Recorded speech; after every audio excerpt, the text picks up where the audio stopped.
দেখো দুর্গাপূজায় ঘুরতে পারলাম, এবার কালী পূজা ফার্স্ট টাইম ঘুরতে পারিছি। তো কালী পূজায় দেখো কই কই গেছি এটা অবশ্যই জানি না।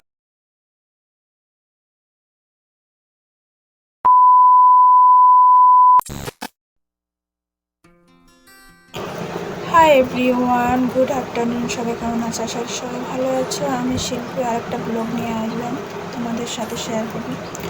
তো দেখো এটা কালী পূজা, যেদিন কালী পূজা ছিল ওদিন আমরা ঘুরতে যাই নাই, নেক্সট দিন গেছি। নেক্সট দিন মনে করি আমার বোন এসে, আমি একা একা তো ঘুরতে যাইতে মন নাই, তো কী করুন একা একা যাইনি, বোন এসে বোনের গেছে। তারপরে দেখো সকালে ফার্স্টে আসলাম দোকানে কাজ করতে।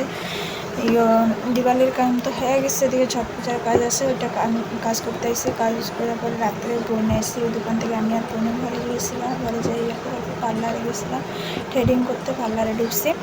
তো করে থ্রেডিং করে ঘরে যেয়ে রেডি হয়েছি। আমার যেন এত ঘরে যখন গেছি আমার পার্লারের থেকে এত দাঁতে ব্যথা উঠছে, ফট করে আমার অনেক দাঁতে ব্যথা করতেছিল, জানি না কেন।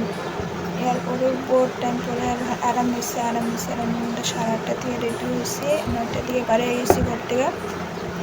তারপর বাড়ি এখানে ডিমাপুর আমরা ফার্স্টে কালী মন্দিরে আইসি, কালী মন্দিরে ডোনেস ক্লাবে আইসি। এখান থেকে দেখো এরপরে আমরা ডোনেস ক্লাবে আয়া মানে ডোনেস ক্লাব আয়া দেখছি মানে এরকম প্রোগ্রাম হয়, উদ্বোধন সম্পাদনী হয়। আমরা আইসি যখন আইতে অনেক দেরি লেট হয়ে গেছে, সব শেষ হয়ে গেছে। তারপরে আমি পরে আবার নেক্সট দিনও আসে, এখানে প্রোগ্রাম আছে যে আরতি কম্পিটিশন হইব, এটা প্রোগ্রাম আছে। তো পরে দেখো আমরা এখানে বই আর আমার মেয়ের দেখো কেমন লাগতেছে, এটা অবশ্যই জানাই আমি বই দেখতে। তারপরে এখানে দেখো সব কম্পিটিশন হইবার পরে এখানে ঢোল লাগলো, ঢোল বাজাইতেছে, আমরা কম্পিটিশন করতেছে ঢোলের কে কাটতে মানে হাইস বাজাইতে পারে।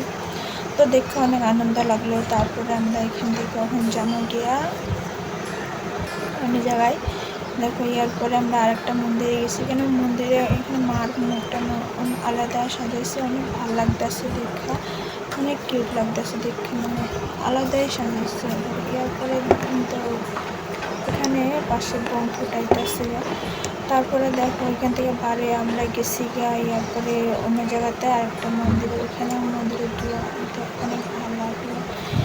তো দেখো ওখানে বাঙালিকে 12 মাসে 13 পূজা, দেখো এইটার মধ্যে এটা হচ্ছে আরেকটা পূজা, দুর্গা পূজার অনেক ভালো অনেক আনন্দ লাগবে।